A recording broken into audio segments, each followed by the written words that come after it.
Beginnings of civilisation. Social സയൻസിലെ 4ാമത്തെ ചാപ്റ്ററാണ് നമ്മളിന്ന് സ്റ്റാർട്ട് ചെയ്യുന്നത്. ഓൾറെഡി നമ്മൾ 1ാമത്തെ ചാപ്റ്ററിൻ്റെ ക്ലാസ് അപ്ലോഡ് ചെയ്തിട്ടുണ്ട്. 2ാമത്തെ ചാപ്റ്ററിൻ്റെ ക്ലാസ്, അതായത് ജോഗ്രഫിയുടെ ക്ലാസ്സുകൾ നമ്മൾ എടുത്തുകൊണ്ടിരിക്കുന്നു. ഇന്ന് നമ്മൾ ഹിസ്റ്ററിയും സ്റ്റാർട്ട് ചെയ്യുകയാണ്. അപ്പോൾ ഈ ക്ലാസ്സുകളൊക്കെ നിങ്ങൾക്ക് യൂസ്ഫുൾ ആയിട്ട് തോന്നുകയാണെങ്കിൽ ഈ ചാനൽ സബ്സ്ക്രൈബ് ചെയ്യാൻ മറക്കണ്ട. ക്ലാസ് ഇഷ്ടപ്പെട്ടാൽ ലൈക്ക് ചെയ്യാനും കൂട്ടുകാർക്ക് ഷെയർ ചെയ്ത് കൊടുക്കാനും മറക്കണ്ട. എന്തെങ്കിലും അഭിപ്രായങ്ങളൊക്കെ ഉണ്ടെങ്കിൽ നിങ്ങൾക്ക് എന്ത് ചെയ്യാം, അത് കമൻ്റ് ആയിട്ട് പറയാം. ക്ലാസ് യൂസ്ഫുൾ ആണെന്ന് തോന്നുകയാണെങ്കിൽ അതും എന്ത് ചെയ്യാം, കമൻറ്റിൽ പറയാം. നോട്ട് നമ്മൾ ടെലഗ്രാം വഴിയാണ് കൊടുത്തുകൊണ്ടിരുന്നത്. അപ്പോൾ ഇപ്പോൾ ടെലഗ്രാമിന് ചെറിയ പ്രശ്നങ്ങൾ വന്നിട്ടുണ്ട്, അതുകൊണ്ട് ഞാൻ മാറുമെന്ന് വിശ്വസിക്കുന്നു. മാറാത്ത പക്ഷം നമുക്ക് വാട്സാപ്പിൽ എന്തെങ്കിലും ചെയ്യാം. അപ്പോൾ നോട്ട്സിൻ്റെ ആവശ്യമുണ്ടെങ്കിലോ അല്ലെങ്കിൽ ഓൺലൈൻ ക്ലാസ്സസ് വേണമെങ്കിലോ ഈ മുകളിൽ കാണുന്ന നമ്പറിൽ നിങ്ങൾക്ക് എന്ത് ചെയ്യാം, കോൺടാക്ട് ചെയ്യാം. ഓൺലൈൻ ട്യൂഷൻസും സയൻസിനും സോഷ്യൽ സയൻസിനും പ്രൊവൈഡ് ചെയ്യുന്നു.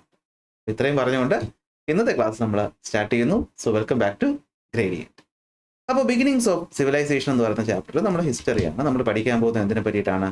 നമ്മുടെ മനുഷ്യന്മാരുടെ ആ ഒരു സിവിലൈസേഷൻ എങ്ങനെയാണ് രൂപപ്പെട്ടു വന്നത്. അപ്പോൾ നിങ്ങൾക്ക് എല്ലാവർക്കും അറിയാം, ആദ്യ മനുഷ്യൻ എന്ന് പറയുന്നത് വനത്തിൽ ജീവിക്കുന്ന ആൾക്കാരായിരുന്നു, അല്ലെ? അവർ കാട്ടിലായിരുന്നു.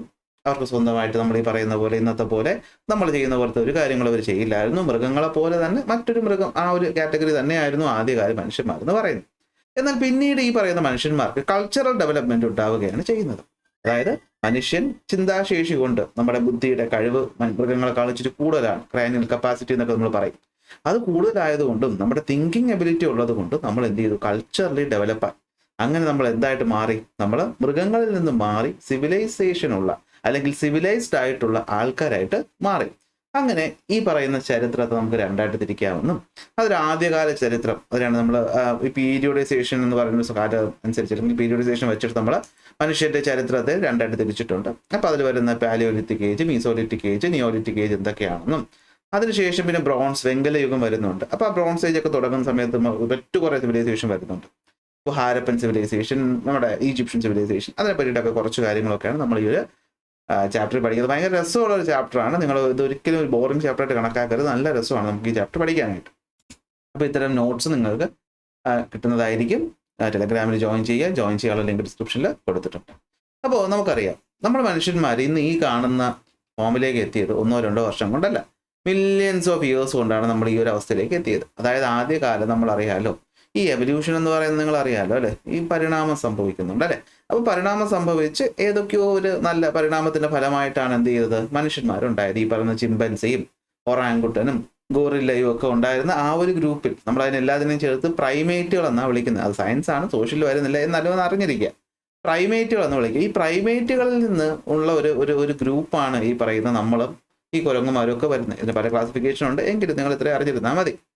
അപ്പോൾ ഈ പറയുന്ന മനുഷ്യന്മാർ ആദ്യകാലത്ത് എന്തായിരുന്നു വെച്ച് കഴിഞ്ഞാൽ പ്രകൃതിയെ ഡിപ്പെൻഡ് ചെയ്ത് മാത്രം ജീവിക്കുന്ന, ഒരു മൃഗത്തിനെ പോലെ ജീവിക്കുന്ന ആൾക്കാരായിരുന്നു. അതായത് അവർ ഹണ്ടർ ഗ്യാദറേഴ്സ് എന്നാണ് പറയുന്നത്. മൃഗങ്ങൾ എന്താ ചെയ്യുന്നത്? ഇപ്പോൾ നമ്മളെ ഈ പറഞ്ഞ മാംസം കഴിക്കുന്ന മൃഗങ്ങളാണെങ്കിൽ മറ്റു മൃഗങ്ങളെ ഹണ്ട് ചെയ്യും. അടുത്ത് മാനിനെ പോലെയുള്ള മൃഗങ്ങളൊക്കെ ആണെങ്കിൽ എന്ത് ചെയ്യും, പ്രകൃതിയിൽ നിന്ന് കിട്ടുന്ന പഴങ്ങളും പച്ചക്കറികളും, പച്ചക്കറി നല്ല പഴങ്ങളും ഇലകളും ഒക്കെ തിന്നും. അപ്പോൾ അതിനെ ഗ്യാദറിങ് എന്ന് വിളിക്കാം, മറ്റേ ഹണ്ടിങ് എന്ന് വിളിക്കാം. നമ്മൾ ഇത്തരത്തിൽ ഹണ്ടർ ഗ്യാദറേഴ്സ് ആയിരുന്നു. അപ്പോൾ ഏർലി ഹ്യൂമൻസ് എന്ന് പറഞ്ഞു കഴിഞ്ഞാൽ ആരായിരുന്നു? ഏർലി ഹ്യൂമൻസ് എന്ന് പറഞ്ഞു കഴിഞ്ഞാൽ മറ്റാരെ പോലെ അവരും എന്തായിരുന്നു, ഹണ്ടർ ഗ്യാദറേഴ്സ് ആയിരുന്നു. അതായത് അവർ ഫ്രൂട്ട്സും റൂട്ട്സും സീഡ്സും ഒക്കെ കളക്ട് ചെയ്യും. കുറച്ച് കഴിഞ്ഞപ്പോഴത്തേക്ക് ചെറിയ ചെറിയ കയ്യിൽ കിട്ടുന്ന മൃഗങ്ങളെയൊക്കെ പിടിച്ച് പച്ചയ്ക്ക് തന്നെ കഴിക്കുന്ന ഒരാൾക്കാരായിരുന്നു നമ്മൾ ആദിമ മനുഷ്യന്മാരെന്ന് പറയുന്നത്. With the passage of time കടന്നു പോകുന്നതിന് കൊണ്ട് നമ്മൾ ഈ മനുഷ്യന്മാർക്ക് ബുദ്ധിയുണ്ടെന്ന് പറഞ്ഞു. അപ്പോൾ അവർ പ്രകൃതിയെ നന്നായിട്ട് ഒബ്സർവ് ചെയ്യാൻ തുടങ്ങി, അവരുടെ ചുറ്റുപാടിനെ ഒബ്സർവ് ചെയ്യാൻ തുടങ്ങി. അങ്ങനെ അവർ ഈ പറയുന്ന കയ്യിൽ കിട്ടുന്ന ചുറ്റും കിട്ടുന്ന സാധനങ്ങൾ ഉപയോഗിച്ച് ടൂൾസ് ഉണ്ടാക്കാൻ തുടങ്ങി. അപ്പോൾ ഈ ടൂൾസ് ഉപയോഗിച്ചപ്പോൾ ഹണ്ടിങ് ഈസി ആയി. അങ്ങനെ ഇരിക്കെ ഒരു പ്രത്യേകിച്ച് ഒരു ദിവസം എന്ത് ചെയ്തു, നമ്മൾ ഈ ഫയർ ഉണ്ടാക്കാൻ പഠിച്ചു. പണ്ടേ ഫയറുണ്ട്, പക്ഷെ ഫയർ നമ്മളായി ഉണ്ടാക്കാനും അതിനെ കൺട്രോൾ ചെയ്ത രീതിയിൽ കത്തിക്കാനും നമ്മളങ്ങനെ ഫയർ കൺട്രോളിങ് എന്നാണ് പറയുന്നത്. അങ്ങനെ തീയെ കൺട്രോൾ ചെയ്യാൻ പഠിച്ചു കഴിഞ്ഞപ്പോഴത്തേക്കും നമുക്ക് ആഹാരമൊക്കെ ചുട്ട് തിന്നാൻ പറ്റും, അല്ലേ? അപ്പം ഇച്ചിരി കൂടി രുചി വന്നു തുടങ്ങി. മാത്രമല്ല ഈ രാത്രി കാലത്ത് തണുപ്പ്, അന്ന് തുണിയും ഡ്രസ്സൊന്നും ഇല്ലല്ലോ. അപ്പോൾ ആ കാലത്ത് തണുപ്പിൽ നിന്ന് എസ്കേപ്പ് ആവാനും ഒക്കെ നമുക്ക് എന്ത് ചെയ്തു പറ്റി. അങ്ങനെ പിൽക്കാലത്ത് നമ്മൾ എന്ത് ചെയ്യാൻ തുടങ്ങി, കൃഷി ചെയ്യാനായിട്ട് തുടങ്ങി. ഇതാണ് ഏറ്റവും വലിയ ടേണിംഗ് പോയിന്റ് എന്ന് പറയുന്നത്. അലഞ്ഞു തിരിയാതെ നമുക്ക് കൃഷി ചെയ്ത് ഒരിടത്ത് തന്നെ അങ്ങ് കൂടാമെന്നുള്ളൊരു കാര്യം പഠിക്കുകയും മൃഗങ്ങളെ നമ്മൾ ഇണക്കി വളർത്താൻ പഠിക്കുകയും ചെയ്തു. അപ്പോൾ ഇതെല്ലാം കൂടി വന്നപ്പോഴത്തേക്കും നമുക്ക് ഈ അലഞ്ഞു തിരിഞ്ഞ് കിടക്കേണ്ട ആവശ്യമില്ല, നമുക്ക് ഒരിടത്ത് തന്നെ താമസിക്കും. അപ്പം നമുക്ക് എന്ത് വേണം? ഷെൽട്ടർ വേണം അല്ലേ? അപ്പോൾ നമ്മളങ്ങനെ വീട് കൊണ്ട് പെർമനന്റ് സെറ്റിൽമെന്റ് ആരംഭിച്ചു, കൃഷി വന്നു, അങ്ങനെ വില്ലേജുകൾ ഫോം ചെയ്തു. അങ്ങനെയാണ് സിവിലൈസേഷൻ ഉണ്ടാകുന്നത്. അങ്ങനെയാണ് എന്തുണ്ടാകുന്നത്? സിവിലൈസേഷൻസ് ഉണ്ടാകും. അപ്പോൾ ഇതാണ് നമ്മൾ ഈ ചാപ്റ്റർ പഠിക്കുന്നത്. തുടങ്ങാമല്ലോ. Cultural development from 2 million years ago. ഏതാണ്ട് 20 ലക്ഷം വർഷങ്ങൾക്ക് മുന്നേ കുറേ കാര്യങ്ങൾ നമ്മുടെ മനുഷ്യന്മാരുടെ ജീവിതത്തിൽ ഉണ്ടായി. ആ മാറ്റങ്ങളാണ് നമ്മൾ എന്ത് വിളിക്കുന്നത്? കൾച്ചറൽ ഡെവലപ്മെന്റ് എന്ന് വിളിക്കുന്നത്. അപ്പോൾ വാട്ട് ഈസ് കൾച്ചറൽ ഡെവലപ്മെന്റ്, അല്ലെങ്കിൽ എന്താണ് കൾച്ചറൽ ഡെവലപ്മെന്റ് എന്ന് വെച്ചാൽ? കൾച്ചറൽ ഡെവലപ്മെന്റ് എന്ന് വെച്ചാൽ അതൊരു ഗ്രാജുവലായ ചേഞ്ച് ആണ്. ആർക്കുണ്ടായി? മനുഷ്യന്മാർക്കുണ്ടായി. എന്തൊക്കെ കാര്യങ്ങളുണ്ടായി? നമ്മുടെ ലൈഫ് സ്റ്റൈൽ, നമ്മുടെ ബിഹേവിയർ, നമ്മൾ ഉപയോഗിക്കുന്ന ടൂൾസ്, നമ്മുടെ ബിലീഫ്സ്, അതുപോലെ നമ്മുടെ സോഷ്യൽ ഓർഗനൈസേഷനിലുണ്ടായ മാറ്റത്തെയാണ് നമ്മൾ കൾച്ചറൽ ഡെവലപ്മെന്റ് എന്ന് പറയുന്നത്. ഏതാണ്ട് ഒരു 20 ലക്ഷം, 1 മില്യൺ എന്ന് വെച്ചാൽ 10 ലക്ഷം, 2 മില്യൺ എന്ന് വെച്ചാൽ 20 ലക്ഷം. അപ്പോൾ ഏതാണ്ട് ഇന്നത്തെ നമുക്ക് ഒരു 20 ലക്ഷം വർഷങ്ങൾക്കൊക്കെ മുന്നേ ഏതൊക്കെയോ വനങ്ങളിൽ, അല്ലെ ആഫ്രിക്കയിലും ഏഷ്യയിലും അല്ലെ ഈ പറയുന്ന സ്ഥലത്തൊക്കെ ഉണ്ടായിരുന്ന വനങ്ങളിൽ ഉണ്ടായിരുന്ന നമ്മുടെ മനുഷ്യന്മാർക്ക് കുറെ മാറ്റങ്ങൾ വന്നു. അപ്പോൾ മാറ്റങ്ങൾ വരണമെങ്കിൽ അന്നത്തെ അവസ്ഥ എന്താണ്? ആദ്യകാലത്ത് നമ്മൾ പറഞ്ഞു, മനുഷ്യന്മാരെന്ന് പറഞ്ഞു കഴിഞ്ഞാൽ ഏർലി ഹ്യൂമൻ ലൈഫിന്റെ ഫീച്ചേഴ്സ് ചോദിച്ചാൽ എന്തൊക്കെ പറയണം? ആദ്യത്തെ നമ്മുടെ മനുഷ്യന്മാർ ഹണ്ടിങ് ഗ്യാതറിങ് ചെയ്ത് ജീവിച്ചിരുന്നതായിരുന്നു. ചെറിയ ഗ്രൂപ്പുകളിലാണ് അവർ താമസിച്ചിരുന്നത്. പിന്നെ അവരെന്ത് ചെയ്തു? ടൂൾസ് ഉപയോഗിക്കാൻ തുടങ്ങി. ടൂൾസ് ഉപയോഗിച്ച് കഴിഞ്ഞപ്പോഴത്തേക്കും അവർക്ക് എന്താണ്? മൃഗങ്ങളെ കുറച്ചുകൂടി ഈസി ആയിട്ട് വേട്ടയാടാനായിട്ട് പറ്റി. അങ്ങനെ അവർ എന്ത് ചെയ്യാൻ തുടങ്ങി? ഈ പറയുന്ന ഫാമിങ്ങും ഡൊമസ്റ്റിക്കേഷനും ഒന്നും അന്നില്ലായിരുന്നു, പിന്നീടാണ് അത് വന്നത്. അപ്പം അതിന് മുന്നേ നമ്മൾ എന്ത് കണ്ടുപിടിച്ചിരുന്നു? ഫയർ കത്തിക്കാൻ കണ്ടുപിടിച്ചിരുന്നു. ഫയർ നമ്മളെ കുക്ക് ചെയ്യാൻ സഹായിച്ചു. രാത്രികാലങ്ങളിൽ ചൂട് തന്നു, രാത്രികാലങ്ങളിൽ പ്രകാശവും തന്നു. അപ്പോൾ ഇരുട്ടിൻ്റെ പേടി നമുക്ക് മാറിക്കിട്ടി. അങ്ങനെ നമുക്ക് മറ്റ് ഹ്യൂമൻസിൽ നിന്നും വൈൽഡ് എലിമെന്റ്സിൽ നിന്നും പ്രൊട്ടക്ഷനും തന്നു. അങ്ങനെ നമുക്ക് തണുപ്പുള്ള സ്ഥലങ്ങളിലൊക്കെ സെറ്റിൽ ചെയ്യാനായിട്ട് പറ്റി. അങ്ങനെ മനുഷ്യന്മാരുടെ ജീവിതം മുന്നോട്ട് പോയിക്കൊണ്ടിരുന്നപ്പോൾ നമുക്ക് എന്ത് കിട്ടി തുടങ്ങി? കമ്മ്യൂണിക്കേഷൻ ഡെവലപ്പ് ചെയ്യാൻ തുടങ്ങി. അതായത് ആദ്യകാലങ്ങളിൽ നമ്മൾ ഇന്നത്തെ പോലെ ഭാഷയൊന്നും ഉപയോഗിക്കില്ല, ശബ്ദങ്ങളും അതുപോലെ തന്നെ ആംഗ്യങ്ങൾ, ജസ്റ്റേഴ്സും ഒക്കെ ഉപയോഗിച്ചിട്ട് നമ്മൾ എന്ത് ചെയ്യാൻ തുടങ്ങി? പരസ്പരം കമ്മ്യൂണിക്കേറ്റ് ചെയ്യാനായിട്ട് തുടങ്ങി. നമ്മൾ ഒരാളെ നോക്കിയിട്ട് ഇങ്ങനെ കാണിച്ചു കഴിഞ്ഞാൽ ഇങ്ങോട്ട് വാന്നുള്ളതല്ലേ, അതിന് ഭാഷയുടെ ആവശ്യമുണ്ടോ? അപ്പം അന്നത്തെ ആൾക്കാർ അത്തരത്തിലുള്ള കാര്യങ്ങളൊക്കെ ഉപയോഗിച്ച് പരസ്പരം കമ്മ്യൂണിക്കേറ്റ് ചെയ്യാൻ തുടങ്ങി. പിന്നീട് അത് ഭാഷയായിട്ട് മാറുകയും, ഭാഷ മാറിയപ്പോൾ ആൾക്കാർ കമ്മ്യൂണിക്കേറ്റ് ചെയ്യുകയും അവർക്കുള്ള ഒരു സോഷ്യൽ ബോണ്ട് ഉണ്ടാവുകയും ചെയ്യും. അങ്ങനെ ഈ സോഷ്യൽ ബോണ്ടൊക്കെ വളർന്നു കഴിഞ്ഞപ്പോഴത്തേക്ക് നമ്മൾ ചിന്താശേഷി കൂടാൻ തുടങ്ങി, നമ്മൾ എത്തിയാൻ തുടങ്ങി. കുറച്ച് ആർട്ടിലോട്ടൊക്കെ തിരിഞ്ഞു. അതായത് നമ്മുടെ ഐഡിയാസും കാര്യങ്ങളൊക്കെ നമ്മൾ എന്ത് ചെയ്യാൻ തുടങ്ങി? വരകളിലൂടെ, പെയിന്റിങ്ങിലൂടെയൊക്കെ എക്സ്പ്രസ് ചെയ്യാൻ തുടങ്ങി. അങ്ങനെ കേവ് പെയിന്റിങ്സ് വന്നു തുടങ്ങി. അങ്ങനെ നമ്മൾ മൃഗങ്ങളെയും നമ്മുടെ ചുറ്റും കാണുന്ന പ്രകൃതിയും ഒക്കെ വരച്ചു. അപ്പൊ ഇതാണ് ആ ഒരു മാറ്റം എന്ന് പറഞ്ഞു. അതായത് ഈ പറയുന്ന 2 മില്യൺ വർഷങ്ങൾക്ക് മുന്നേ ഉണ്ടായിരുന്ന കൾച്ചറൽ ഡെവലപ്മെന്റ് എന്തൊക്കെയെന്ന് ചോദിച്ചാൽ നമ്മൾ പറയണം, ആ കൾച്ചറൽ ഡെവലപ്മെന്റ് എന്ന് വെച്ച് കഴിഞ്ഞാൽ നമ്മുടെ ജീവിത രീതിയിലും നമ്മുടെ ആഹാരത്തിലും ടൂൾസിലും ബിലീഫ്സിലും ഒക്കെ ഉണ്ടായ മാറ്റമാണ്. ആദ്യ മനുഷ്യൻ എന്ന് പറഞ്ഞു കഴിഞ്ഞാൽ എന്തായിരുന്നു? ഹണ്ടർ ഗ്യാദറേഴ്സ് ആയിരുന്നു. അവർ പ്രകൃതിയെ ഡിപ്പെൻഡ് ചെയ്താണ് ജീവിച്ചിരുന്നത്. അപ്പോൾ ഒറ്റയ്ക്ക് നിൽക്കാൻ പേടിയായതുകൊണ്ട് അവർ ചെറിയ ചെറിയ ഗ്രൂപ്പുകളായിട്ട് താമസിക്കാനായിട്ട് തുടങ്ങി. അപ്പോൾ ഈ ചെറിയ ഗ്രൂപ്പുകൾ എന്താണ്? അല്ലെ, ഒറ്റയ്ക്ക് നിൽക്കുന്നതിനേക്കാളും ഒരു ചെറിയ ഗ്രൂപ്പായിട്ടൊക്കെ നിൽക്കുമ്പോഴത്തേക്കും മറ്റുള്ളവർ നമ്മൾ അറ്റാക്ക് ചെയ്യുന്നതൊക്കെ കുറയാൻ തുടങ്ങി. അങ്ങനെ അവർ നമ്മുടെ പ്രൊട്ടക്ഷന് വേണ്ടിയിട്ടും അതുപോലെ ആഹാരം കിട്ടാൻ വേണ്ടിയിട്ടും ടൂൾസ് ഒക്കെ നിർമ്മിച്ചു. അങ്ങനെ ഇരിക്കും നമ്മൾ എന്ത് കണ്ടുപിടിച്ചു? ഫയർ കണ്ടുപിടിച്ചു. ഫയർ കണ്ടുപിടിച്ചതോടുകൂടി നമ്മുടെ ജീവിതത്തിൽ ഒരുപാട് മാറ്റങ്ങൾ എന്ത് ചെയ്തു? വരാനായിട്ട് തുടങ്ങി. അതായത് ഈ പറയുന്ന ഫയർ വരുന്നതോടുകൂടി നമുക്ക് ആഹാരം പാചകം ചെയ്യാൻ പറ്റി, രാത്രികാലങ്ങളിൽ പ്രകാശവും ചൂടും കിട്ടി, അതുപോലെ തണുപ്പുള്ള സ്ഥലങ്ങളിൽ താമസിക്കാനായിട്ടും പറ്റി. അങ്ങനെ നമ്മൾ ചെറിയ ഗ്രൂപ്പുകളായി തിരിഞ്ഞു തുടങ്ങി. പിന്നീട് ഗ്രൂപ്പുകളും ആൾക്കാർക്കും ഇടയിൽ ഭാഷ എന്ന് പറയുന്ന ഒരു കാര്യം വന്നു. ആദ്യകാലങ്ങളിൽ അത് ആംഗ്യങ്ങളും ശബ്ദങ്ങളും കൊണ്ടായിരുന്നെങ്കിൽ പിന്നീട് ആയപ്പോഴത്തേക്കും നമ്മളത് ലാംഗ്വേജിലേക്ക് മാറുകയും അങ്ങനെ സോഷ്യൽ ബോണ്ട് ഉണ്ടാവുകയും ചെയ്തു. ആൾക്കാർ ഒരുമിച്ച് പ്രവർത്തിച്ചു, കമ്മ്യൂണിറ്റികൾ വലുതായി. അങ്ങനെ നമുക്ക് ആർട്ടും കൾച്ചറും ഒക്കെ ഡെവലപ്പ് ചെയ്ത് നമ്മൾ എന്ത് ചെയ്തു? കൾച്ചറലി ഡെവലപ്ഡ് ആൾക്കാരായിട്ട് മാറി. ഇങ്ങനെയാണ് നമ്മൾ മുന്നോട്ട് പോയി. അങ്ങനെ പോയി കഴിഞ്ഞപ്പോൾ നമ്മൾ ചരിത്രത്തിലോട്ട് പോകാം. Okay, early human history. ചരിത്രത്തെ നമുക്ക് രണ്ടായിട്ട് തിരിക്കാം. ചരിത്രത്തെ നമുക്ക് എത്രയായിട്ട് തിരിക്കാം? രണ്ടായിട്ട് തിരിക്കാം. ഓക്കെ, അതിൽ ആദ്യം വരുന്നത് എന്താണെന്ന് വെച്ച് കഴിഞ്ഞാൽ നമ്മുടെ ഹിസ്റ്റോറിക്കിന് മുമ്പേ വരുന്ന കാലം. അതിനെന്ത് വിളിക്കും? പ്രീ ഹിസ്റ്റോറിക് പീരീഡ് എന്ന് പറയും. അപ്പോൾ നിങ്ങൾക്കറിയാം, ഹിസ്റ്ററി എന്ന് പറഞ്ഞാൽ കുറേ പഴയ കാര്യങ്ങളൊക്കെ എഴുതി വെച്ചേക്കാം അല്ലേ. ഇപ്പോൾ മനുഷ്യരെ എഴുത്തും വായനയൊക്കെ വന്നത് ഈ അടുത്ത കാലത്ത് അല്ലെങ്കിൽ കുറേ കാലത്തിന് ശേഷമല്ലേ. ആദ്യ മനുഷ്യന്മാർ കുരങ്ങന്മാരെ പോലെ അല്ലെങ്കിൽ മൃഗങ്ങളെ പോലെ ജീവിച്ചവരല്ലേ. അവർക്ക് എഴുതാനും വായിക്കാനും അറിയാവോ? ഇല്ല. അപ്പോൾ ഈ പറയുന്ന എഴുത്തും വായനയും ആൾക്കാർ പഠിക്കുന്നതിന് മുന്നേ ഉണ്ടായിരുന്ന മനുഷ്യന്റെ കാലഘട്ടത്തിനാണ് നമ്മൾ പ്രീ ഹിസ്റ്ററി എന്ന് വിളിക്കുന്നത്. അപ്പോൾ ഹിസ്റ്ററി നിങ്ങളൊരു വിഷയമാണെന്ന് വിചാരിക്കും. അപ്പോൾ വിഷയമാണെങ്കിൽ എഴുതണം അല്ലേ. അപ്പോൾ ഹിസ്റ്ററി എന്ന് പറഞ്ഞ വിഷയം എഴുതുന്നതിന് മുന്നേ ഉള്ള ഹിസ്റ്ററി നമ്മൾ എന്ത് വിളിക്കും?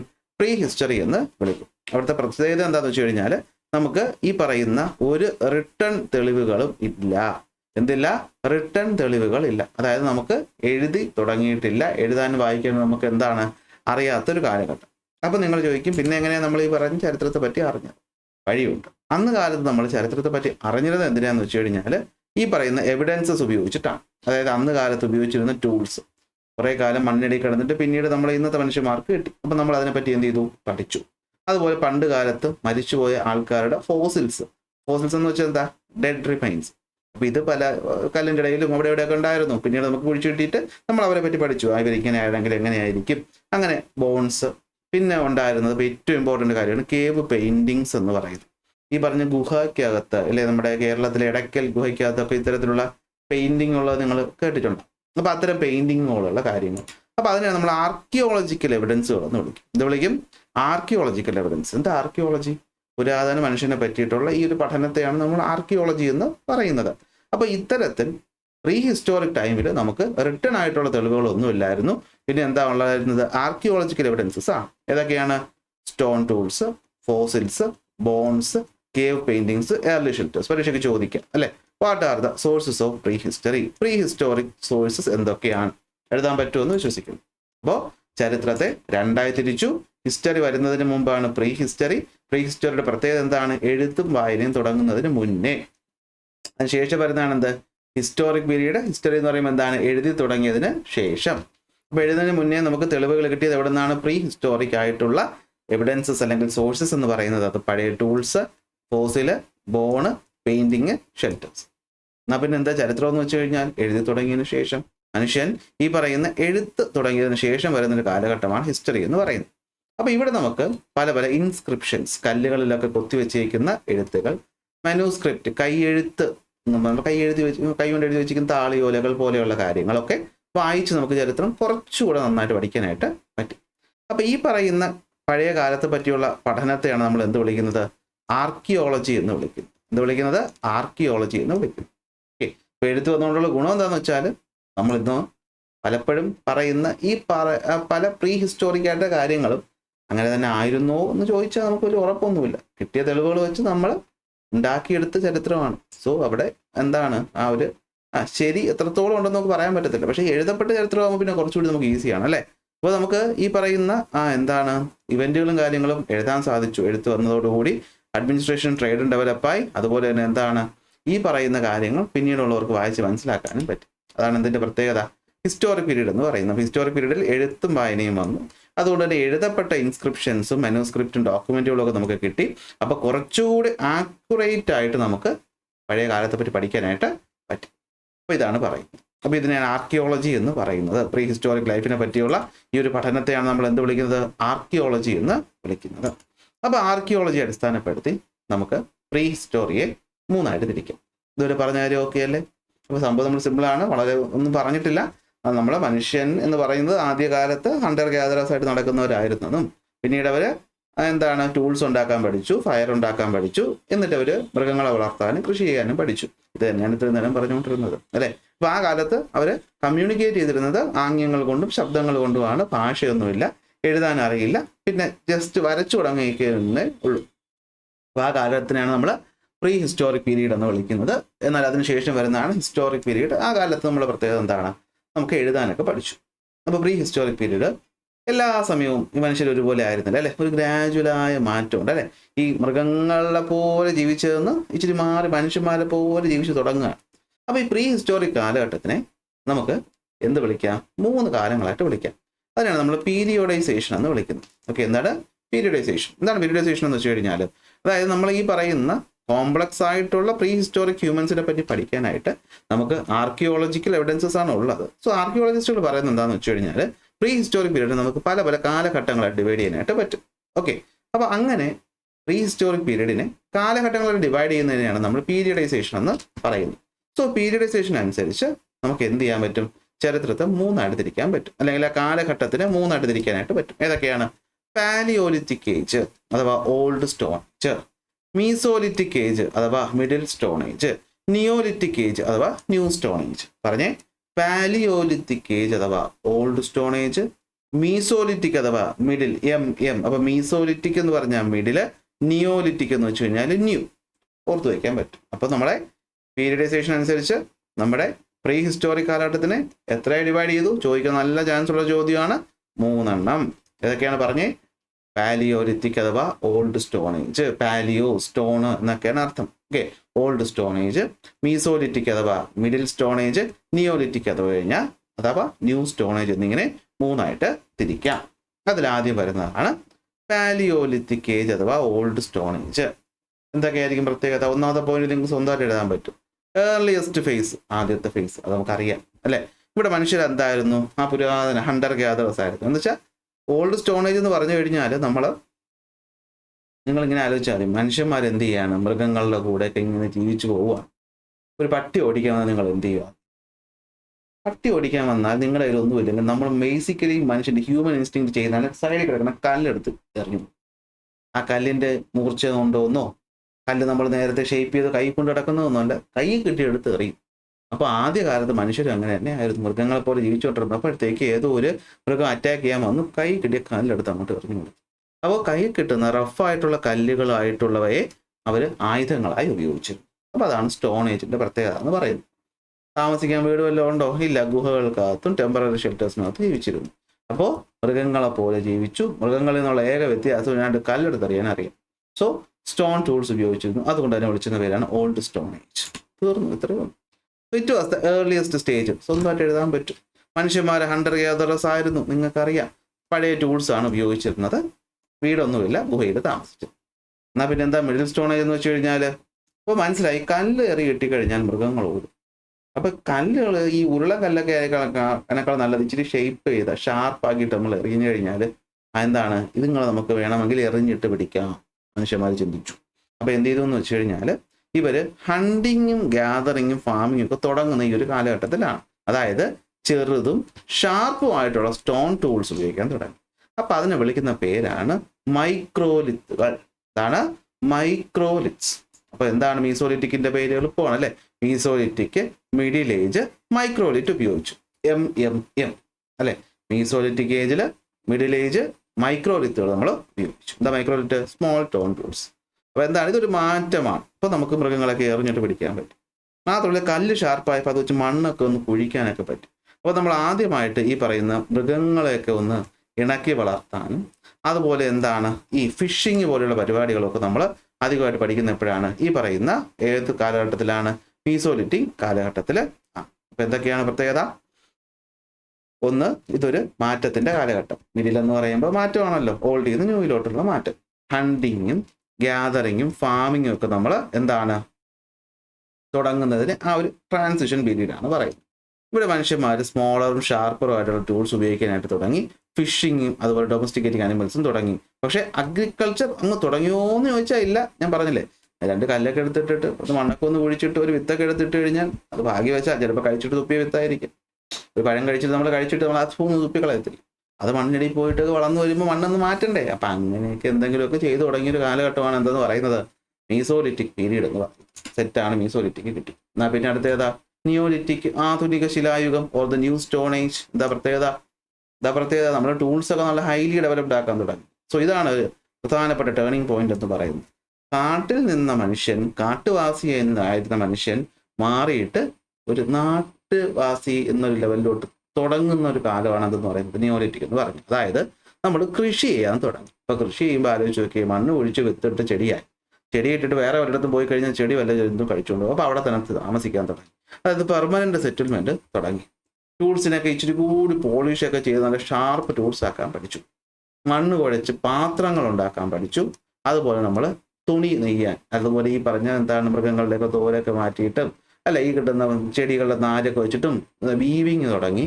അതുപോലെ മൃഗങ്ങളെ നല്ല രീതിയിൽ വളർത്താനും തുടങ്ങി. അങ്ങനെയാണ് മനുഷ്യന്മാർ കാട്ടുവാസി എന്നതിൽ നിന്ന് മാറിയിട്ട് സിവിലൈസ്ഡ് ആയത് അല്ലെ. നമ്മൾ പറയൂലേ, നമ്മൾ ഈ ചില ആൾക്കാർ സ്വഭാവം കാണുമ്പോൾ പറയില്ല അൺസിവിലൈസ്ഡ് എന്ന് പറയത്തില്ലേ. എന്ന് വെച്ചാൽ എന്താ, പെരുമാറാൻ അറിയാത്തവർ, അൺസിവിലൈസ്ഡ്. അപ്പോൾ ആ രീതിയിലുണ്ടായിരുന്ന മനുഷ്യരിൽ നിന്ന് മാറിയിട്ട് നമ്മൾ ഇച്ചിരി കൂടെയൊക്കെ ഒരു മാന്യമായിട്ട് പെരുമാറാനും ഒരിടത്ത് സെറ്റിലായിട്ട് താമസിക്കാനൊക്കെ തുടങ്ങിയ കാലഘട്ടമാണ് നിയോലിറ്റിക് ഏജ്. ഇപ്പം എന്താ നിയോലിറ്റിക് ഏജ് എന്ന് വെച്ച് കഴിഞ്ഞാൽ കൃഷി തുടങ്ങി, ഒരിടത്ത് താമസിക്കാൻ തുടങ്ങി, സ്റ്റോൺസിനൊക്കെ ഇച്ചിരി ഷാർപ്പാക്കി നല്ല അമ്പ് ബില്ലുമൊക്കെ ഉണ്ടാക്കാൻ പഠിച്ചു. പോട്ടറിയും വീവിങ്ങും തുടങ്ങി മൃഗങ്ങളെ നമ്മൾ ഡൊമസ്റ്റിക്കേറ്റ് ചെയ്യാനും പഠിച്ച കാലഘട്ടമാണ് നിയോലിത്തിക് ഏജ്. ചോദ്യം നന്നായിട്ട് വരും, അല്ലെങ്കിൽ ഉറപ്പായിട്ട് വരും, പഠിച്ചു വെച്ചു. അപ്പോൾ പീരിയഡൈസേഷൻ അനുസരിച്ച് പ്രീ ഹിസ്റ്റോറിക് കാലഘട്ടത്തിനെ എത്രയായിട്ട് ഡിവൈഡ് ചെയ്തു? 3 ആയിട്ട് ഡിവൈഡ് ചെയ്തു. ഏതൊക്കെയാണ്?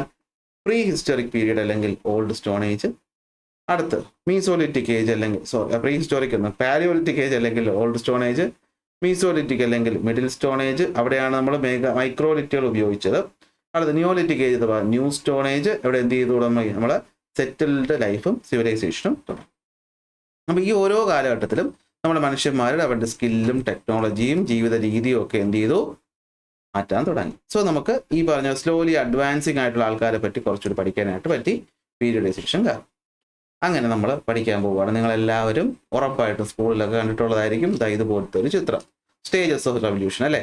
ആദ്യകാലത്ത് ഇച്ചിരി കുരങ്ങ് കണക്കായിരുന്നു, പിന്നെ നമ്മൾ മാറി മാറി മാറി ഇന്നത്തെ നമ്മൾ സൂപ്പർ മനുഷ്യനായിട്ട് മാറി. അപ്പോൾ ഈ കാലഘട്ടത്തിലുള്ള ഓരോ ആൾക്കാരുടെയും ഫോസിലുകൾ നമുക്ക് പല സമയത്ത് കിട്ടിയിട്ടുണ്ട്. ഇവർ മാത്രമല്ല, ഇവരല്ലാത്ത വേറെ ആൾക്കാർ നമുക്ക് കിട്ടിയിട്ടുണ്ട്. അതായത് നമുക്ക് തുടങ്ങാം. ആദ്യം വരുന്നത് ഇപ്പോൾ എന്താണ്? ഹ്യൂമൻ ആൻസിസ്റ്റേഴ്സിനെ പറ്റിയാണ് പറയാൻ പോകുന്നത്. നിങ്ങളുടെയൊക്കെ അപ്പൂപ്പന്മാരെ പറ്റിയിട്ടാണ് നമ്മൾ പറയാൻ പോകുന്നത്. നിങ്ങളുടെയൊക്കെ അപ്പൂപ്പൻ്റെ അപ്പൂപ്പൻ്റെ അപ്പൂപ്പൻ്റെ അപ്പൂപ്പൻ്റെ അപ്പൂപ്പൻ, അതിൻ്റെ അപ്പൂപ്പൻ്റെ അപ്പൂപ്പൻ്റെ അപ്പൂപ്പൻ്റെ അപ്പൂപ്പൻ, വേറെ കുറേ അപ്പൂപ്പനൊക്കെ പോയി കഴിഞ്ഞാൽ ചിലപ്പോൾ ഇതുപോലെ കുരങ്ങ് കണക്കിരുന്നു എന്നാണ് പറയപ്പെടുന്നത്. സത്യത്തിൽ ഇങ്ങനെ അല്ല. എന്നാലും നമ്മുടെ മനുഷ്യന്മാരുടെ രൂപത്തിൽ, അതായത് നമ്മൾ പറയല്ലോ കുരങ്ങ് എന്ന് പറയുമ്പോൾ ചിമ്പൻസീസ് നമ്മളുമായിട്ട് ഭയങ്കര സാമ്യമുള്ളവരാണ്. പക്ഷെ ഒരു ചിമ്പൻസിയെ കണ്ടാൽ കറക്റ്റ് കുരങ്ങനാണ് നമുക്കറിയാം. എന്നാൽ ചിമ്പൻസിക്ക് ചില രൂപമാറ്റങ്ങൾ വന്നാൽ അങ്ങനെ ചിന്തിച്ചാൽ മതി. മാറ്റം വന്നു കഴിഞ്ഞപ്പോഴത്തേക്ക് ഇച്ചിരി കൂടി മാറി മാറി മാറി മാറി എന്തായി? ഓസ്ട്രലോപിത്തേക്കസ് പോലത്തെ ഒന്നായി. ഇതിനു മുമ്പ് പറഞ്ഞുകൊണ്ട് സഹലാന്ത്രോപ്പസ് സ്റ്റെഡൻസിസ് എന്ന് പറയുന്നൊരു സാധനമുണ്ട്. കേട്ട് പേടിക്കൊന്നും വേണ്ട, ചീത്ത പറഞ്ഞാൽ അങ്ങനെ സാധനമുണ്ട്. ഈ ഓസ്ട്രലോപിത്തേക്കസിനൊക്കെ മുന്നേ ആയിട്ട് നിന്ന് കുറച്ചുകൂടി കുരങ്ങ് ടൈപ്പാണ് അത് കാണാൻ. എന്നാൽ ആദ്യം നമുക്ക് ചെറിയ മാറ്റം വന്ന് മനുഷ്യന്റെ പൂർവികരിൽ നമുക്ക് കണക്കാക്കാൻ പറ്റുന്ന ആദ്യത്തെ ഒരു ആൻസിസ്റ്ററാണ് ആര്? ഓസ്ട്രലോപിത്തേക്കസ്. അതും പേരൊന്ന് വായിച്ചു പറയണം, ഓസ്ട്രലോപിത്തേക്കസ്. ഇത് കഴിഞ്ഞിട്ട് ഇത് പല ടെക്സ്റ്റ് ബുക്കിലും പല രീതിയിലാണ്. CBSEക്ക് ഒന്ന്, സ്റ്റേറ്റ് സിലബസുകാർക്ക് വേറൊന്ന്, നമുക്കിപ്പോൾ ഉള്ളത് പഠിക്കാം. അത് കഴിഞ്ഞിട്ട് വരുന്നതാണ് എന്ത്? Homo habilis. Homo habilis. അത് കഴിഞ്ഞ് വരുന്നതാണ് ഹോമോ ഇറക്ടസ്. അടുത്ത് വരുന്നതാണ് നിയാന്ത്രതാലൻസിസ്. അത് കഴിഞ്ഞ് വരുന്നതാണ് ഹോമോ സാപ്പിയൻസ്. നമ്മളൊക്കെ ഹോമോ സാപ്പിയൻ്റെ വംശത്തിൽ വരുന്ന ആൾക്കാരാണ്. അപ്പോൾ എന്താണ് നമ്മുടെ ഈ പറഞ്ഞ എവല്യൂഷനിൽ നോക്കും. അപ്പോൾ എവല്യൂഷൻസ് ഓഫ് ഹ്യൂമൻസിൽ ആദ്യം വരുന്നതാണ് എന്തും? ഓസ്ട്രലോപിത്തേക്കസ്. പേര് പറഞ്ഞേ, ഓസ്ട്രലോപിത്തേക്കസ്. അപ്പോൾ ഓസ്ട്രലോപിത്തേക്കസിന്റെ പ്രത്യേകത ഏർലിയസ്റ്റ് ആണ്. എന്താ പ്രത്യേകത? കണ്ടല്ലോ, 2 കാലിൽ നടക്കാൻ പറ്റും. ഇപ്പൊ ഇതിന് മുന്നേ ഉള്ളതൊക്കെ 4 കാലല്ല, 2 കൈയും കാലും കുത്തി നടക്കുന്നതാണ്. അപ്പോൾ ബേസിക്കലി കുരങ്ങനെ പോലെ. അപ്പോൾ ആദ്യമായിട്ട് അപ്രൈറ്റ് ആയിട്ട് 2 കാലിൽ നടന്നു തുടങ്ങിയത് ഓസ്ട്രലോപിത്തേക്കസ് ആണ്. ഓക്കെ, നമ്മൾ ബൈപെഡലിസം എന്നൊക്കെ പറയും ഇതിനകത്ത്. ഓക്കെ, എന്താ പ്രത്യേകത? അങ്ങനെ കൈ ഫ്രീ ആയപ്പോൾ, കൈ ഫ്രീ ആയി കഴിഞ്ഞപ്പോൾ നമുക്ക് എല്ലായിടത്തെറിയാൻ പറ്റി.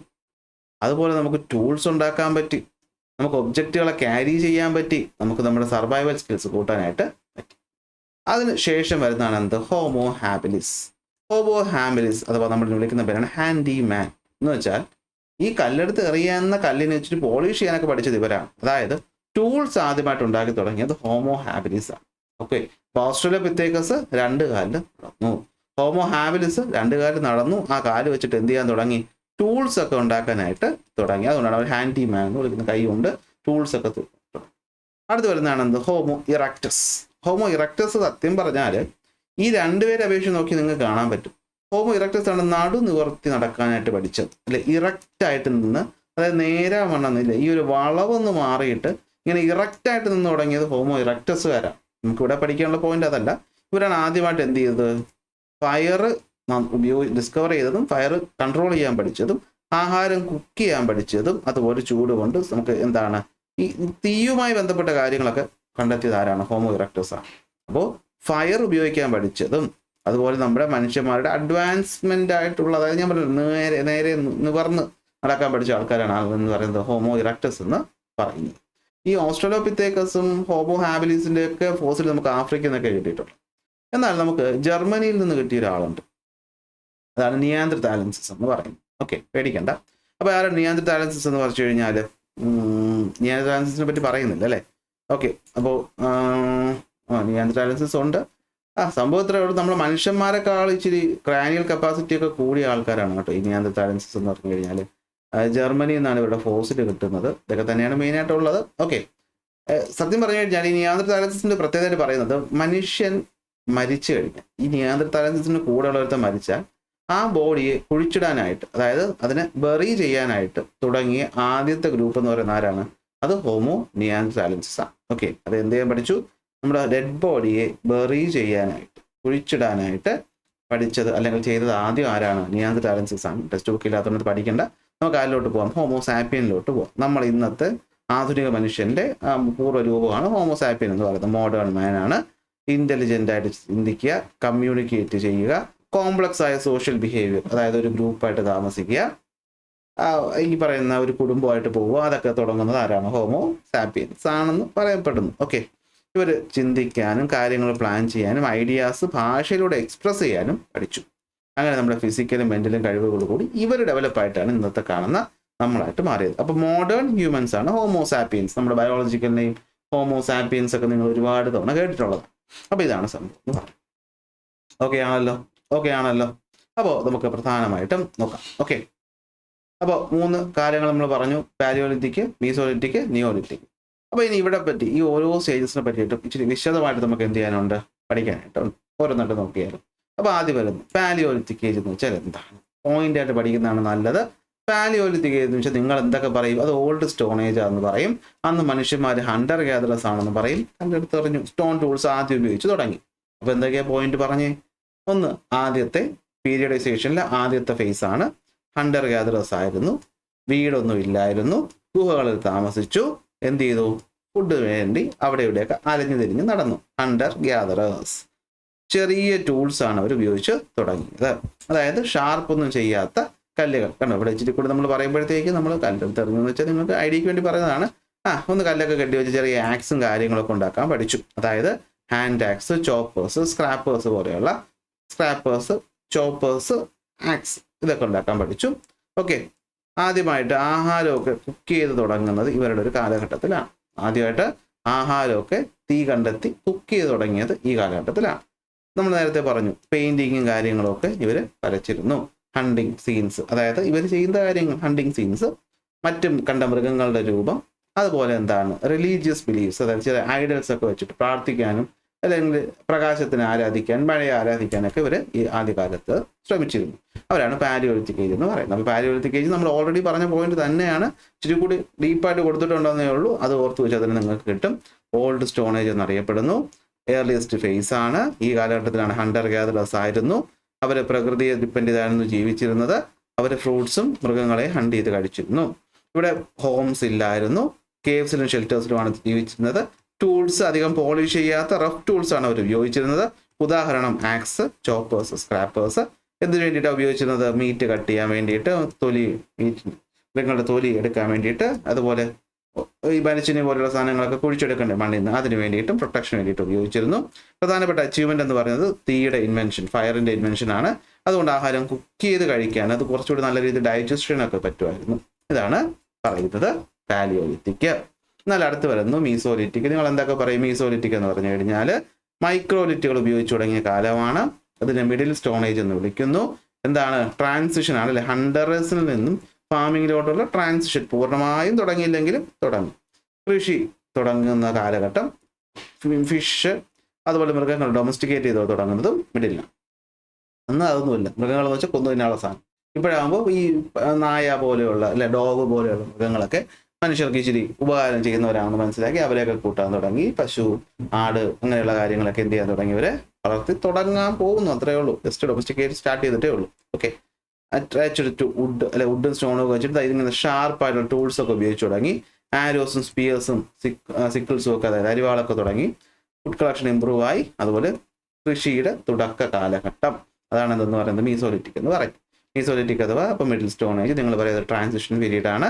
ഈ സമയത്ത് എന്ത് ചെയ്തു? മനുഷ്യൻ ഹണ്ടിങ്ങും ഗ്യാതറിങ്ങും ഉണ്ടായിരുന്നതിനോടൊപ്പം തന്നെ മറ്റു മാർഗങ്ങളും കണ്ടെത്താൻ തുടങ്ങി. അതിലൊന്നാണ് ഫിഷിങ്. ഡോഗ്സിനെ പോലുള്ള മൃഗങ്ങളെയും വളർത്തി തുടങ്ങി. നമ്മുടെ ടൂൾസിന്റെ സൈസ് കുറയുകയും അപ്പോൾ എഫിഷ്യൻസി കൂടുകയും ചെയ്തു. ഷാർപ്പായ ടൂൾസുകൾ അഥവാ മൈക്രോലിത്തുകൾ ഉപയോഗിക്കാൻ തുടങ്ങി. അത് ഉടൻ ഹാൻഡിൽസിലൊക്കെ വെച്ച് നമ്മൾ ടൂൾസ് ആക്കി മാറ്റി.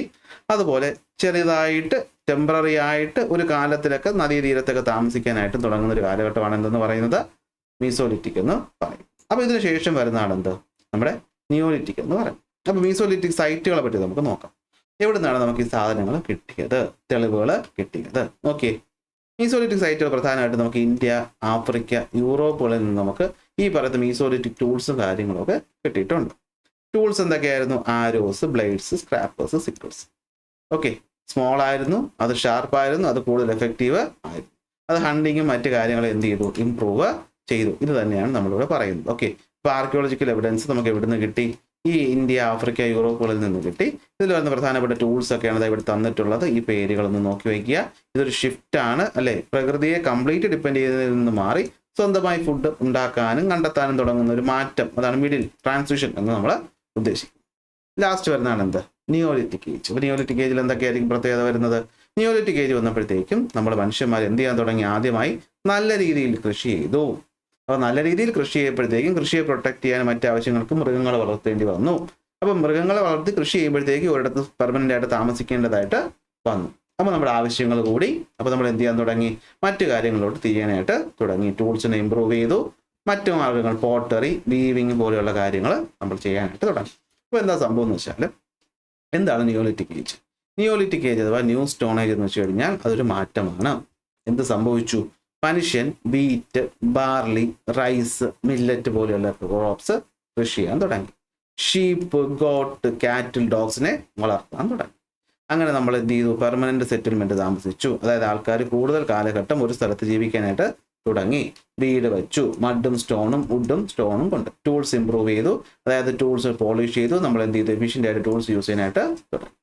ഇനിയിപ്പോൾ ആഹാരമായി, കൃഷിയായി, പാത്രങ്ങൾ വേണം അല്ലേ? അപ്പോൾ ഫുഡ് സ്റ്റോർ ചെയ്യാനായിട്ട് പാത്രങ്ങൾ നിർമ്മിക്കാൻ തുടങ്ങി. ഡ്രസ്സ് വേണ്ടിയിട്ട് വീവിങ് തുടങ്ങി. സോ സെറ്റിൽഡ് ലൈഫ് ഗ്രാമങ്ങളിലേക്ക് തുടക്കം എന്ന് പറഞ്ഞപ്പോഴാണ് നിയോലിറ്റിക് ഏജ് ആണ്. ഇത് നമ്മൾ നിയോലിറ്റിക് റവല്യൂഷൻ എന്ന് പറയും. എന്തുകൊണ്ടാണ് നമ്മൾ പറഞ്ഞുതരാം. അപ്പോൾ നിയോലിറ്റിക് ഏജ് എന്ന് വെച്ചാൽ എന്താണ്? ന്യൂ സ്റ്റോൺ ഏജ് ആണ്. നമ്മൾ അല്ലേ, ഞാൻ പറഞ്ഞല്ലോ, കാട്ടിൽ താമസിക്കുന്ന ആൾക്കാരിൽ നിന്ന് മാറിയിട്ട് നാട്ടിലെ ആൾക്കാരുടെ സ്വഭാവം കാണിച്ചു തുടങ്ങുന്ന ഈ ഒരു കാലഘട്ടത്തിലാണ്. മഡ്, വുഡും സ്റ്റോണും കൊണ്ട് വീട് വെച്ചു, മറ്റു കാര്യങ്ങൾ ഇപ്പോൾ ഞാൻ പറഞ്ഞു. ഇത് നമ്മൾ എന്ത് വിളിക്കും? നിയോലിറ്റിക് റവല്യൂഷൻ എന്ന് വിളിക്കും. എന്തുകൊണ്ടെന്ന് വെച്ച് കഴിഞ്ഞാൽ ഇവിടെ ഒരുപാട് കാര്യങ്ങളുണ്ട്. കാരണം ഈ സമയം ആയപ്പോഴാണ് നമ്മൾ ആഹാരം നമുക്ക് അന്നന്നത്തേക്കുള്ളതിനേക്കാൾ കൂടുതൽ പ്രൊഡ്യൂസ് ചെയ്യാനും അത് നമ്മൾ സ്റ്റോർ ചെയ്യാനും പഠിച്ചു. അതുകൊണ്ട് എന്താ റവല്യൂഷൻ ഉണ്ടായെന്ന് വെച്ചാൽ പറഞ്ഞുതരാം. അപ്പോൾ നിയോലിറ്റിക് ഏജ് എന്ന് വെച്ച് കഴിഞ്ഞാൽ എന്താണ്? ഫുഡ് ഗ്യാതറിങ്ങിൽ നിന്ന് ഫുഡ് പ്രൊഡക്ഷനിലോട്ടുള്ള മാറ്റം. അപ്പോൾ ഫുഡ് പ്രൊഡക്ഷൻ മാറിയപ്പോൾ എന്താ പറ്റിയെന്ന് വെച്ച് കഴിഞ്ഞാൽ നിറച്ച് ആഹാരമുണ്ട്. അപ്പോൾ ആൾക്കാർ പട്ടിണി കൊണ്ട് മരിക്കുന്നില്ല. അപ്പോൾ പോപ്പുലേഷൻ വളർന്നു.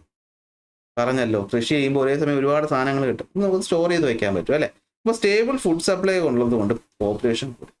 അങ്ങനെ അധികം വന്ന ഫുഡുകൾ നമ്മൾ സ്റ്റോർ ചെയ്യാൻ പഠിച്ചു. അപ്പോൾ എന്താ പറ്റിയെന്ന് വെച്ചാൽ, എന്നും രാവിലെ ഒരു ഗ്രൂപ്പിലുള്ള എല്ലാവരും എന്ത് ചെയ്യാൻ പോകേണ്ട ആവശ്യമില്ല, ഹണ്ടിങ്ങിന് പോകേണ്ട ആവശ്യമില്ല, അല്ലെങ്കിൽ എല്ലാവരും കൃഷി ചെയ്യേണ്ട ആവശ്യമില്ല. കുറേ പോപ്പുലേഷൻ കൂടി, ആൾക്കാരുടെ എണ്ണം കൂടി. അപ്പോൾ ഫ്രീ ആയിട്ട് ആൾക്കാർ മാറാൻ തുടങ്ങി. അപ്പോൾ ഫ്രീ ആയിട്ട് ആൾക്കാർ മാറുമ്പോൾ അവർ ചിന്തിച്ച് പുതിയ പുതിയ കാര്യങ്ങൾ ചെയ്യാൻ തുടങ്ങി. അതായത് പോട്ടറി നിർമ്മാണം, വീവിങ്, ടൂൾ മേക്കിംഗ്, ട്രേഡിങ്. എല്ലാവരും എന്ത് ചെയ്യേണ്ട ആവശ്യമില്ല. Not everyone need to farm അല്ലേ? സോ പീപ്പിൾ മറ്റ് തൊഴിലുകളിലേക്ക് മാറി. അപ്പോൾ അത് ആധുനിക മനുഷ്യൻ്റെ വലിയൊരു മാറ്റമായിട്ട് മാറി. അതുപോലെ വില്ലേജുകളും ടൗണുകളും ഒരു ചെറിയ ഗ്രൂപ്പായിട്ട് നമ്മുടെ പാലിയോലിറ്റിക് തുടങ്ങിയത് മീസോലിറ്റിക് ആയി ഇച്ചിരി കൂടി വലുതായി. ഇപ്പോൾ അതൊരു ഗ്രാമമായിട്ട് മാറി, ഗ്രാമങ്ങൾ വളർന്ന് ടൗണുകളായിട്ട് മാറി. ആൾക്കാർ സോഷ്യലി ഓർഗനൈസ് ചെയ്യാനായിട്ട് തുടങ്ങി. അപ്പോൾ ഇതാണ് ഇമ്പോർട്ടൻറ്റ്. പരീക്ഷയ്ക്ക് ചോദിക്കും, what is the importance of the neolithic revolution എന്ന് ചോദിച്ചാൽ നിങ്ങൾ പറയും സിവിലൈസേഷൻ വളർന്നു, ട്രേഡ് വളർന്നു, എക്കണോമിക് ഗ്രോത്ത് ഉണ്ടായി, സോഷ്യൽ ക്ലാസ്സസ്, അതായത് ഈ നമ്മുടെ കാസ്റ്റിൻ്റെ ഒക്കെ ഒരു തുടക്ക കാലഘട്ടം തുടങ്ങുന്നു, കമ്മ്യൂണിറ്റീസ് വളരുകയും ചെയ്യുന്നത് ഈ പറയുന്ന നിയോലിറ്റിക് കാലഘട്ടത്തിലാണ്. ഓർത്ത് വെച്ചൂടെ? അപ്പോൾ സർപ്ലസ് ഫുഡ് വന്നു. അവിടെ നമ്മൾ പറഞ്ഞു. അപ്പോൾ എന്താണ്, ആൾക്കാർ ഈ ഹണ്ടർ ഗ്യാദറേഴ്സിൽ നിന്ന് മാറിയിട്ട് ആ ഫുഡ് സ്വന്തമായിട്ട് പ്രൊഡ്യൂസ് ചെയ്യാൻ തുടങ്ങി. പോപ്പുലേഷൻ വളർന്നു, ഫുഡ് സ്റ്റോർ ചെയ്തു. അപ്പോൾ മറ്റു തൊഴിലുകൾ ആൾക്കാർക്ക് ചെയ്യാൻ പറ്റി. അങ്ങനെ പുതിയ പുതിയ കാര്യങ്ങൾ വന്നു. അങ്ങനെ നമ്മളെ മനുഷ്യന്മാർ കുറച്ചുകൂടെ എന്തായിട്ട് മാറി? സിവിലൈസ്ഡ് ആൾക്കാരായിട്ട് മാറി. അപ്പോൾ ഇതാണ് നമ്മൾ പറയും. കുറേ നേരമായല്ലേ ക്ലാസ് ബോറടിച്ച് തുടങ്ങുന്നുണ്ടാവും. അപ്പോൾ ഇന്ന് നമ്മൾ ഇത്രേ പഠിക്കുന്നുള്ളൂ. ഇനി ലാസ്റ്റ് നമ്മൾ ഡൊമസ്റ്റിക്കേഷൻ ഓഫ് പ്ലാന്റ്സ് ആൻഡ് അനിമൽസിൻ്റെ ഇമ്പോർട്ടൻസ് അത് അടുത്ത ക്ലാസ്സിൽ പറയാം. അതിനുശേഷം നമ്മൾ ഈ സിവിലൈസേഷൻസിനെ പറ്റി പറയും. അടുത്ത ഒരു ക്ലാസ്സോടുകൂടി ഈ ഒരു മനോഹരമായ ചാപ്റ്റർ എന്ത് ചെയ്യും? തീരും. ക്ലാസ് ഇഷ്ടപ്പെട്ട ലൈക്ക് ചെയ്യുക, ഷെയർ ചെയ്യുക, സബ്സ്ക്രൈബ് ചെയ്യുക. അടുത്ത ക്ലാസ്സിൽ അടുത്ത ടോപ്പിക്കുമായിട്ട്